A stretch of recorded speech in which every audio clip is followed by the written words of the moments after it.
Hello everyone and welcome back to the channel. It's been a little bit because I went on a 3-week vacation, so I didn't record any videos for the end of February, but I am back from vacation and I have a very small haul of a couple of things for the channel.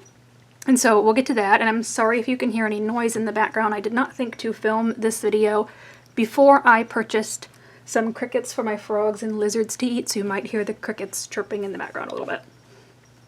So, I bought a single book. This is a Japanese coloring book. I was back in Japan. It was my third time in the country because I just love it so much, and it's from where I'm at generally a very cheap flight in February to take if you're okay sitting in economy for 12 hours, which I am. I couldn't afford anything better anyway. So, I picked up a coloring book while I was over there. Their bookstores did have very huge coloring book collections, but you guys know me, I prefer single-sided books, and they did not have a lot of those. Most of them were double-sided pages. I saw a lot of Leon's Journey there. Oh gosh, who does the wonderful fantasy-themed coloring books that have a lot of fairy tales in them? I can't think of it. Eerie. I saw a lot of Eerie's books and a lot of books in the same vein, but I got very lucky and found this book called Chalky's Fashion Coloring Book, and it is single-sided. I counted it when I was there, and I do believe this does say it has 35 pages, which is what it has, but it does start at the beginning with the colored examples. You guys know it's really common to, like, the Japanese coloring books. They give you the colored examples for all the pages, and a little bit of, like, a tutorial on the back of some of them. But I really liked this artist's style. It's not a hardback book, but it does have the thicker, like, watercolor type paper. So I picked it up. This cost me, hold on. So it was priced at 1,700 yen, which for the exchange rate for US dollars at that time, I believe I paid $8 for this book. Okay, here we get into the actual pages. I really like the artist's sketchy style. Now these are perforated, so you could tear all of these pages out if you wanted to. And you can hear that it's a nice thick paper, and it's just, yeah, it's just fashion coloring. So just girls in clothes, which, you know, I like coloring people. So I liked this one a lot. Snack time. And this one actually did have a lot of English, as you can see. Like, it says snack time in English and everything. My Sweet Room. I actually didn't look to see if you could find this on Amazon, or I'm sure you can order it somewhere online. I didn't even look to see if this Chalky, C-H-A-K-I, had any more books, because I like their style so much. If they had any more, I'd probably pick one up, especially knowing that this was single-sided. I like this one a lot. It's the same girl in some different outfits. This one's kind of one of those postcard-style pages. It does have, like, a couple of wallpaper pages in here, but just a couple, so it didn't bother me too bad. But yeah, I saw some very cute books. There was a cooking themed one that had, like, a little bear. It was one of the ones that was kind of a story, but it was double-sided. And it started out as a little bear in his home cooking all kinds of stuff, and then all these other animals start coming around, and it's sort of like at the end he's throwing a big party for all of them. So it was really cute. But it was double-sided, and I could not read any of the names on it. I do not know who designed that one. A couple of the pages have some much more intricate details, like this couch here, the pirate girl's pants, little monkey. This one has a red panda. This kind of reminds me a little bit of the Vogue coloring books in a way, but with a more cutesy style for the actual people in the book.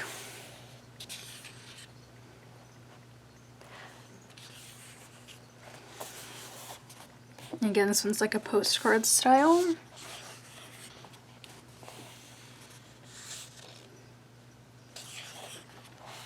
The girl in the kimono with, I'm assuming she's holding a little hamster. And then this is the cover page. And then we have a nice scene, like, girls at, like, a picnic. They're having sushi.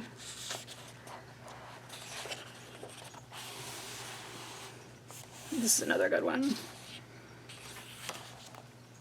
Lots of plants in here too, lots of florals and plants.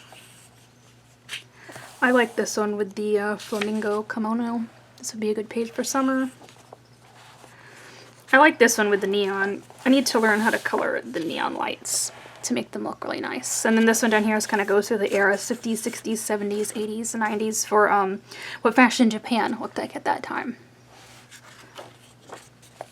Another one with kind of like the neon lights and everything. I like this one too.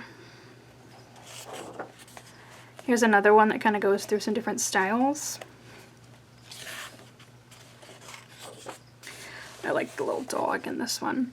I also like that some of these are, they have some framed elements on the pages that go with them. You know, not every page is kind of the same layout. They're a little bit different. Here's that other wallpaper page that was in here. This one. These are cute. They look like they're photographs that have been, you know, they put the stickers on them and everything. There's another postcard page. This one's cute with the parrots. And that was the last page, although there is like a little doodle on the back of it here. And now it does give us information here for their Instagram and Twitter of the artist, so you could always go to that. I suppose I can zoom in for a second, and maybe they might post there if they've released any more books, but of course it is going to be in Japanese and not in English. But here's where you can find them online. So I need to follow them on Instagram and see if they post any more about releasing any more books. And then there is a website down here as well, and I do not know if this is a website where you can buy the book. Perhaps it is. Maybe this is another website that the artist has. I'm not totally sure because, to be honest, I didn't go to it before I posted this video. So I'm sure you can buy this probably on Amazon Japan or something like that. It has to be found somewhere, not just online. That was my one coloring book. I couldn't walk out of this store without that one because I liked it too much. So my next purchase was a much bigger purchase, but in Japan, their money is quite weak compared to the US dollar, so I paid $60 flat for this, which is way cheaper than it is in America. I bought the 36 set of Copic Chow markers. This is they call it the Step Up set in Japan. And you can buy the 36 set of markers in America, in Europe, but this particular set is exclusive to Japan because of the colors included in it. Our 36 set, both A and B of the Copic Chow markers, contain completely different colors in America and in the European release. I don't know why, but I have always wanted the Japanese set because they included this nice range of pastel colors. And while I was there, I went ahead and bought the official Copic swatch cards that go with it because this was like $2. If you spend a certain amount of money in Japan, you get everything tax-free. So these two things included, it made it tax-free. So I threw this in to get the tax-free. You guys know the Copic markers. You've seen them. These are the thinner ones, but that doesn't bother me. I do have access to a Blick where I can buy ink refills. But these are the brush tip on one end and the like chisel tip on the other. And I will show you what colors came in here. Now you guys do know that I have a ransom collection of some Copic markers that I found at like a estate sale. Then I haven't swatched them yet just so you could see exactly which ones were in the 36 set, but I need to go through and swatch those and see if all of them are still working, because when I bought them, to be honest, I didn't even test to see if any of those were dry that I bought secondhand. And since those were secondhand, some of them might be dry. Hold on, I'm trying to figure out how to very nicely and neatly get the lid back on this. They had so many Copic supplies in their art stores over there, guys, and they were so cheap. It was really hard not to walk away with like one of the full-sized sets. But I wanted to spend my money on other things. I save up every year to go on my Japan trip. And there was just a lot of other things I wanted to buy. Like we went to the Nintendo Museum. Okay, you know what? I can't do that right now. I'll do it later. And I bought a bunch of stuff there, and I bought stuff at the Pokemon Center. You know, I bought stuff everywhere. So I didn't want to buy one of the big 300 sets, but I was also a little bit worried about putting it in my luggage. But I did look it up and did read before I bought that you can take them on a plane. I was a little bit worried, like the pressure in the cabin, the marker caps might pop off or something, but people said it was totally safe. So I can attest to that. If you're taking them on a plane and you want to take them with you on vacation, or you want to buy them on vacation and bring them home, you can safely do that. So this is a very nice swatch cards. They're on Copics official paper, which is like super, super thick paper. And they give you an extra blank piece for scratch paper, I guess, and then this little folder that you can keep it in. And then they give you every single color that they have as a swatch card laid out nicely. So A is black in the blender, and the F is for the fluorescent colors. There were no fluorescents or anything in here, and I didn't see a point in swatching out the blender because it wouldn't look like anything anyway. Then there were T's for toner grays and W's for warm gray. So I'm going to zoom in a little bit. There is a warm gray in this 36 set, although it's very light. It's warm gray number 0. I'm not really sure that it's even picking up on camera because it was such a light gray color. But you did get that in there. Then we move on to the cool grays and neutral grays. It contained cool gray number 0. Again, such a light color, I'm not sure it's picking up on camera. I did like the way they laid out their swatch chart. So what you did was you took your marker and you went over it once, and then you went over it twice, and then you went over it a third time. So you could see how it layered up 3 times, and that's going to be more obvious on the colors that you can see. And then you get into E, which is their like skin tones. So this came with pale fruit pink, soft sun, burnt amber, and sepia. And you can see very clearly here, like this is 1 layer, 2 layers, and 3 layers of ink. You have a second E card because they just have so many skin tones. And I had eggshell from this set. Again, a very, very light one.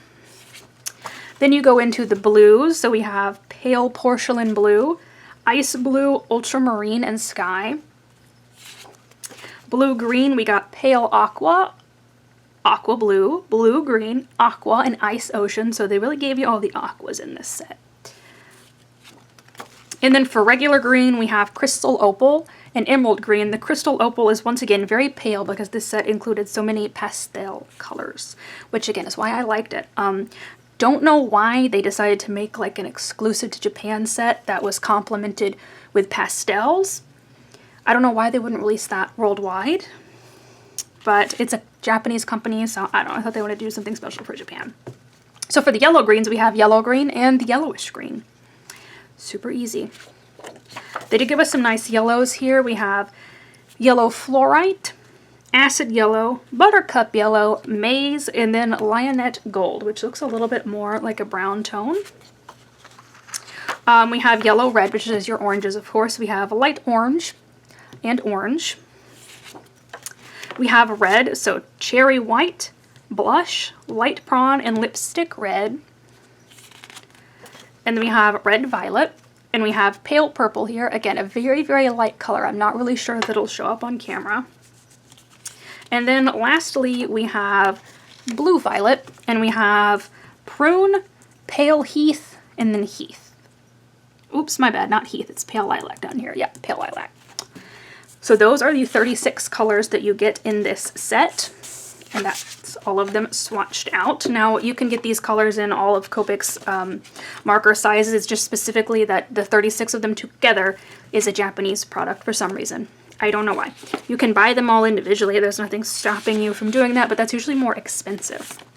I did kind of want to go crazy and buy a ton of them individually, but I didn't know what I already had back at home. And I didn't want to buy a bunch of duplicates because over there they amounted to about $2 a piece.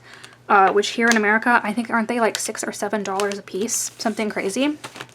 So yeah, I did go ahead and buy this, and I will be using them. I know some people say to only use them in your books with better paper, and I will use them in my books with better paper, but I'm going to use them in my regular books too. I know it uses the ink up, but otherwise they won't get used, you know? Because like my Camellia Angelkova books and such are my favorite books to color in.